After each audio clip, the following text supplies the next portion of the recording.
Hello and welcome to this week's edition of the Snakebite. We have a lot to cover. Men's basketball is finally back, and if you couldn't tell, I am very, very excited to talk about that. Regionals is coming up for cross country, and we have a whole lot more in between. Let's roll that intro. I don't know if you heard me, but basketball is back. It's officially the best time of the year, and there is so much to cover. I'll keep it short for me on here. Men's basketball opened their season yet again at the Small College Basketball Hall of Fame Classic, the 2-day, 10-game Division II basketball tournament that acts as the official opening ceremony for the year-long extravaganza of college basketball. The Mocs opened their season against an Alaska Anchorage squad with a lot of new faces, but the new-look Mocs found success after a slow start. Out of the 5 starters this season, only one is a returner for Florida Southern in forward Amari Miller. The Mocs, to pair with their new lineup of players, showed some new tactics, pressing from the jump and somehow finding a way for the 6th best offense in the country last year to look even faster. In this first game, it was the transfers show with Elijah Walsh, a transfer from Division I school Campbell University, finding 23 points in his first game with the Mocs, to pair with Fresno State transfer Jasir Tremble's 19. The scoring outburst by the two looked like the ultimate 1-2 punch early in the Mocs campaign, earning Walsh SSC Offensive Player of the Week honors, and Amari Miller still showed up huge, finding 4 blocks in the opener and 16 points and 8 rebounds in that game. In the very next one, the Mocs came out firing, making 10 threes in the first half, with Miller opening up the shooting frenzy. The Mocs entered the second half with a commanding 53-40 lead. The second half, though, was a very different story. The Mocs shot lights out in the first half, and that fizzled out in the second, with the spotlight now on the paint. UVA-Wise was utterly dominant against the Mocs in the paint, scoring 68 points in the painted area, with the most allowed points in the paint in school history by Florida Southern. The Mocs struggled with their press in the waning minutes of the game, but the nail in the coffin was this. There they got it. They got it into Diallo. Diallo going baseline, up, shot, and good. Diallo scores with 3.1 left. Mocs have no timeouts. They got to go. Pass, cross quarter, almost thrown away. Walsh missed it, and a win for UVA-Wise, 93-91. Euro Diallo called the game, and number 15 Florida Southern started the season 1-1 for the second year in a row. Despite the loss, Amari Miller found 5 blocks, breaking the Small College Basketball Hall of Fame Classic single-game record with 5 and the tournament record with 9, earning himself SSC Defensive Player of the Week honors. There's a lot more to know about this team and this past weekend, so for an in-depth look, check out my article on fcsouthern.com. I promise, it's worth the read. Playoffs, shout out Jim Mora. On November 1st, the men's soccer team defeated Barry University by a score of 2-1 at home on senior night. Just when it seemed like the door was shut on this season, this win and the previous win against Embry-Riddle last week catapulted the Mocs up ahead of Tampa.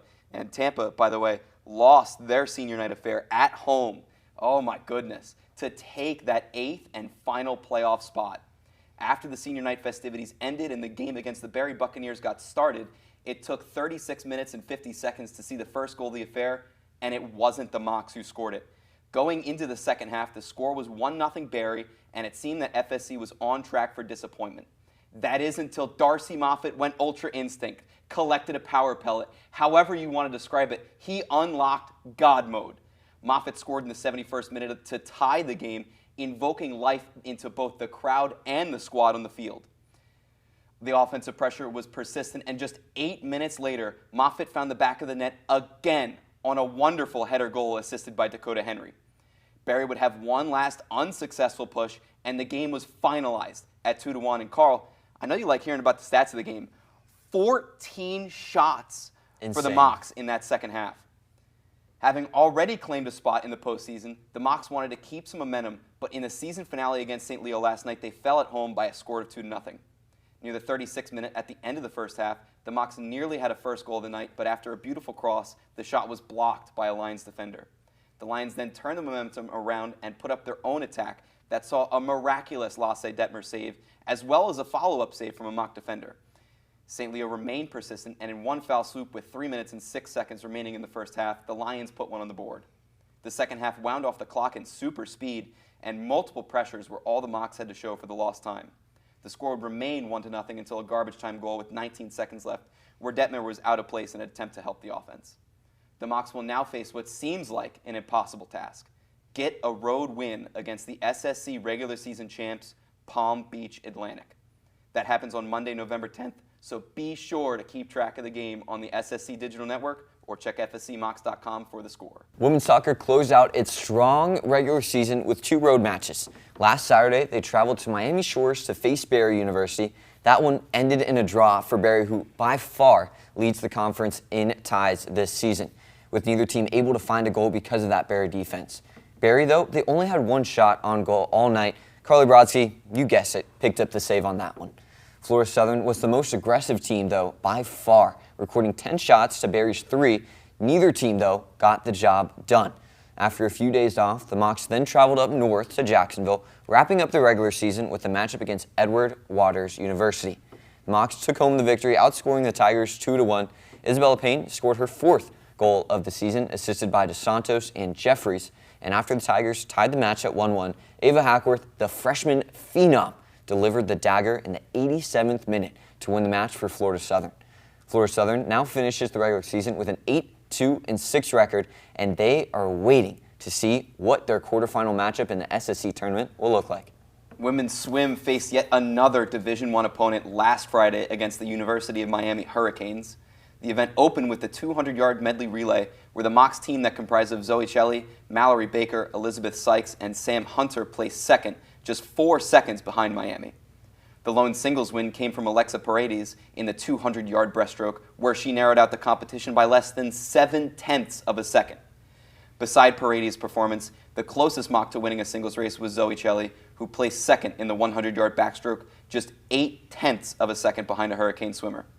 The women will once again have a pilgrimage ahead of them as they face the University of South Carolina starting on November 19th. Men's and women's tennis wrapped up their respective fall seasons over the weekend, showing significant promise for the upcoming spring season. The men, who traveled down to Daytona Beach for the Embry-Riddle Aeronautical University invite, went 47-18 through all of their matches during the weekend. Even more impressively, they went 30-9 in singles. Individual highlights included Antonio Morales going 7-0, combined with 3 doubles wins alongside Matthew Hewitt, 𝙏𝙃𝙀 𝙎𝙉𝘼𝙆𝙀 6-1 overall, and Onar Turgott and George Russell each 3-0 in singles.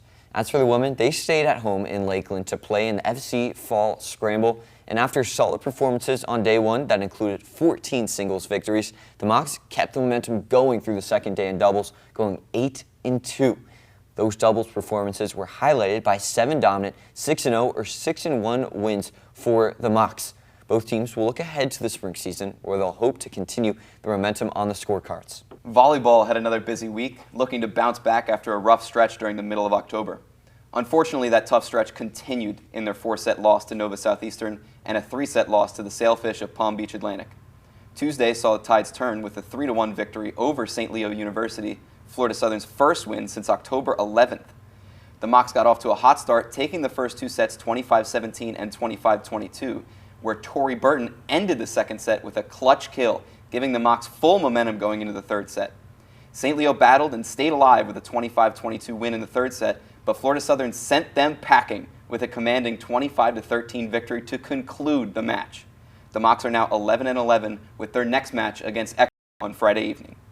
And I mentioned a lot of fun stuff coming up this weekend. Cross country is hosting the regional tomorrow at Holloway Park. Make sure to show up and show out. It's the first time they've hosted it since 2022. That's since Ashley was probably in first grade. That was my freshman year here at Florida Southern. Men's cross country, they're looking for that regional crown. They are number 2 in the region right now, number 15 in the country, and they're looking to upset the number 5 team, Lee Flames, in men's cross country. The women are also competing. They're competing a little bit earlier at 7:45. The men, like I said, at 8:10. And then last but not least, women's basketball. They're going up to face Lee and Alabama Huntsville up in Cleveland, Tennessee at the GSE SSC crossover. That will be on Flow Sports. Make sure to stay tuned. The ladies are really looking interesting this season. We'll be back on the next edition of the Snakebite.